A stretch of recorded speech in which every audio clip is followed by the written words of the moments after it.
coordenadas polares. Ya no es muy frecuente utilizar este tipo de coordenadas, pero igual lo mencionamos. Muy raros ejercicios necesitan este tipo de coordenadas. ¿En qué consiste este tipo de coordenadas? Muy parecido a las coordenadas normal tangencial, solo que se centra en la posición del objeto. El otro se centraba en la velocidad y una de las componentes se definía en la dirección de la velocidad, la componente tangencial. En este caso no. Se centra en la posición y una de las componentes de estas coordenadas polares se va a definir en la dirección de la posición. Y esa dirección se lo conoce como dirección radial, en la dirección radial de la posición. Es decir, la posición ahora se va a expresar de esta forma, ¿no? Antes, en coordenadas cartesianas, la posición se expresaba x en y más y en j más z en k, ¿no? En 3 dimensiones. Ahora, esa misma posición del objeto, utilizando estas nuevas coordenadas, se va a hacer mucho más simple su expresión con coordenadas polares y simplemente va a ser de esta forma, donde eres la distancia del centro, del origen o del centro de la curvatura a la posición del objeto, y su uso va a ser una dirección radial saliendo del objeto. Bien, es decir, esta sería la componente radial. Y perpendicular a esa tiene que ser otra dirección que va a terminar siendo la componente azimutal. Azimutal. Ya en la dirección en la que crece el ángulo. Por lo general, el ángulo se mide en sentido antihorario, ¿no? De esta forma, a partir de la horizontal, en sentido antihorario. Entonces, en esa misma dirección se va a definir la componente azimutal, en la dirección antihorario. Bien, entonces, estas nuevas coordenadas igual las descomponemos para ver cómo se relacionan con las coordenadas cartesianas, ¿no? Una componente horizontal y otra vertical, y ahí está el ángulo respecto a la horizontal, este mismo ángulo θ. Entonces, coseno de θ sería ahí, como es adyacente al ángulo, entonces coseno de θ, como estos vectores u sub rho y u sub θ, es decir, el vector radial y el vector azimutal son de módulo 1, son vectores unitarios también. Entonces, por eso acá estaría 1 por coseno de θ, ¿no? Entonces, se sobreentiende que acá queda 1. Las direcciones de estos vectores también van a ir cambiando. Es decir, cuando el objeto se encuentre, por ejemplo, ahí, esta sería su posición, y en esa misma dirección sería la componente radial, y perpendicular a eso sería la componente azimutal, ya que no necesariamente cae tangente a la trayectoria. Dependiendo de la trayectoria que tenga el objeto, va a ser una u otra, ¿no? Por ejemplo, cuando se encuentra acá el objeto, acá vamos a poder verlo, ahí está la posición del objeto, R. En esa misma dirección sería la componente radial y perpendicular a eso la componente azimutal. ¿Ya? Y como podemos ver acá, es un ejemplo en el cual no es tangente a la trayectoria, la componente azimutal. Entonces, es muy diferente a las coordenadas normal tangencial. Ligeramente parecidos, pero diferente al final. ¿Ya? Entonces, se va moviendo estas coordenadas junto con la posición que tiene el objeto también, muy parecido. Bien, entonces igual, tenemos la posición, necesitamos saber la velocidad, necesitamos saber la aceleración. Esto es muy útil cuando queremos definir a partir de la posición. Entonces, como tenemos la posición, derivamos respecto al tiempo para la velocidad y derivamos respecto otra vez al tiempo para la aceleración. La componente radial, entonces, ya lo hemos descompuesto en su componente horizontal y vertical. En la horizontal, coseno de θ en y en la vertical, seno de θ en j, ¿no? Como en la horizontal está apuntando hacia la derecha hemos definido positivo. Por eso el coseno de θ positivo, y el seno de θ hacia arriba, que es definido ahí en esa dirección positivo, por eso también el seno de θ positivo. Lo mismo hacemos para la componente azimutal, una componente horizontal y otra vertical. El ángulo θ por lados perpendiculares se repite acá, ahí es el ángulo θ.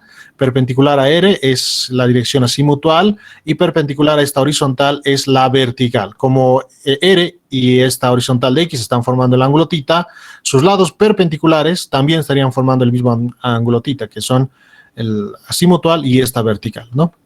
Oye, entonces la horizontal es opuesta al ángulo, por eso entonces seno, como está apuntando en la dirección izquierda, menos seno de θ. La componente vertical sería en Y, positiva porque está apuntando arriba, como es adyacente al ángulo, coseno de θ, coseno, por ser adyacente. Entonces la componente azimutal sería menos seno de θ en Y más coseno de θ en J. Bien, y aplicamos lo mismo. Ahora sí, derivamos R respecto al tiempo para conocer la velocidad, ¿no? En este caso corresponde reemplazar R en esta posición, entonces deriva de rho respecto de la componente radial. En este caso vamos a trabajar para un movimiento circular. De esa forma vamos a empezar. Ya para un movimiento circular, el radio de curvatura es constante. Siempre es el mismo. Siempre es el mismo. Es R. Entonces, R al ser constante de esta derivada va a salir. Al ser constante. Entonces, sale de la derivada y derivamos la componente radial, que como cambia de dirección no es una constante y no puede salir de la derivada. Entonces, acá en esa derivada reemplazamos esta formulita, ¿no? De la componente radial, ¿no? Toda esta igualdad reemplazamos y derivamos. Muy parecido a lo que hemos hecho con la componente tangencial. Entonces hacemos ahí una pequeña pausa y resolvemos primero esta derivada. Entonces, en vez de U sub rho, lo que habíamos descubierto haciendo la descomposición.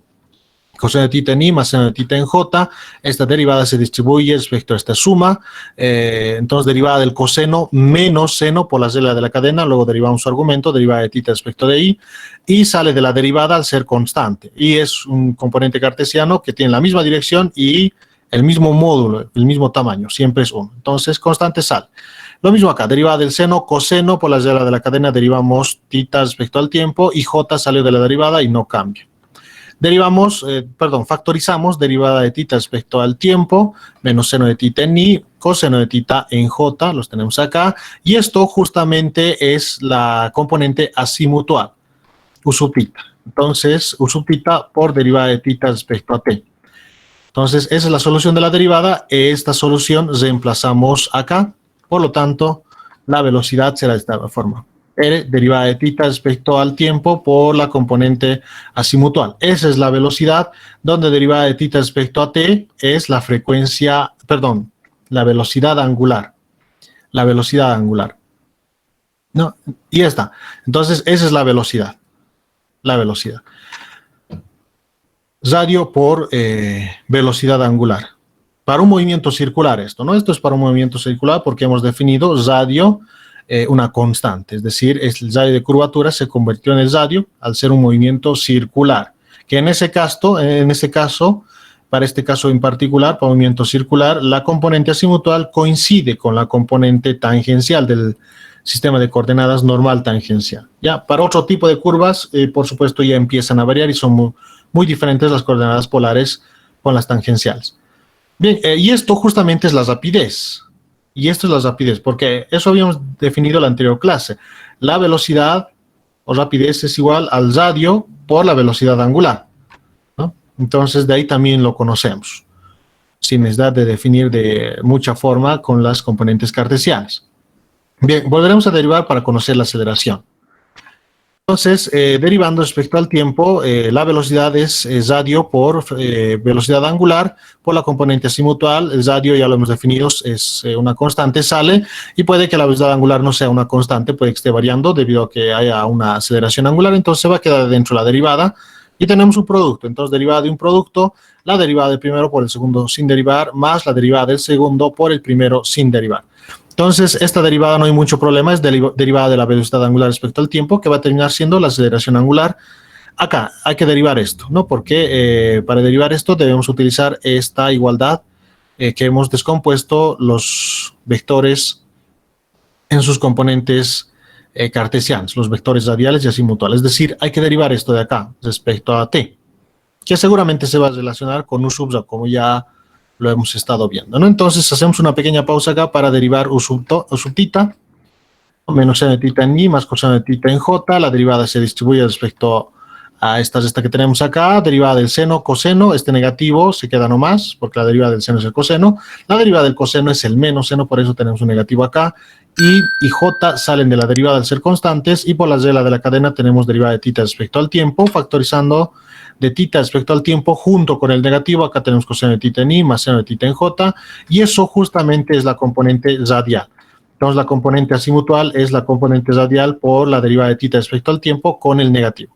Esta solución reemplazamos acá. Por lo tanto, la aceleración sería de la siguiente forma, ¿no? Donde derivada de θ respecto al tiempo sería, derivada de la posición angular respecto al tiempo sería la velocidad angular. Entonces, reemplazando acá, entonces tenemos, bueno, todavía no lo hemos reemplazado, aún sigue con la derivada. Lo que se ha hecho acá es derivada de la velocidad angular respecto al tiempo, la aceleración angular.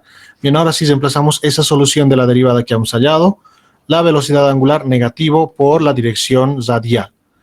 Entonces, omega por omega, omega cuadrado. El radio pasa a multiplicar en el corchete, por eso R alfa acá, y por eso R por omega cuadrado, ¿no? Velocidad angular al cuadrado. Esta es la aceleración radial y esta es la aceleración tangencial, que para un movimiento circular coinciden con las componentes normal tangencial. Es decir, tenemos una fórmula alternativa, pero esto es para movimiento circular. No, la aceleración radial es el radio por la velocidad angular al cuadrado y la aceleración azimutal es el radio por la aceleración angular. Entonces, definiciones importantes para movimiento circular, para un movimiento circular. Muy bien, es decir, no olvidemos que para el radio de curvatura hemos definido constante, eso es fundamental, ¿no? Solo para movimiento circular nomás aplica esto. Ahora, si el movimiento es otro tipo de curva, parabólico o cualquier otro tipo de curva que no sea circular, entonces estas ecuaciones hay que tenerlas cuidado de manejar, ¿no? Puede que no se cumplan de manera perfecta. Muy bien, entonces, y esta aceleración radial que tenemos acá, R omega cuadrado, justamente es la aceleración normal. Bueno, en este caso, como estamos trabajando con una circunferencia, termina siendo la aceleración centrípeta, ¿no? Que lo conocemos como aceleración normal. Porque esta velocidad angular al cuadrado se relaciona con la velocidad, con esta formulita, despejándolo, el radio que está multiplicando pasa a dividir, y esa velocidad angular, reemplazándolo acá, tenemos v sobre r al cuadrado. Entonces, este se simplifica con este, y tenemos que la aceleración radial es rapidez al cuadrado sobre el radio, que es muy parecido a la aceleración normal que hemos hecho en las coordenadas normal tangencial, la rapidez al cuadrado sobre el radio de curvatura. Este radio de curvatura se transforma en el radio si el movimiento es circular, ¿no? Se parece entonces bastante.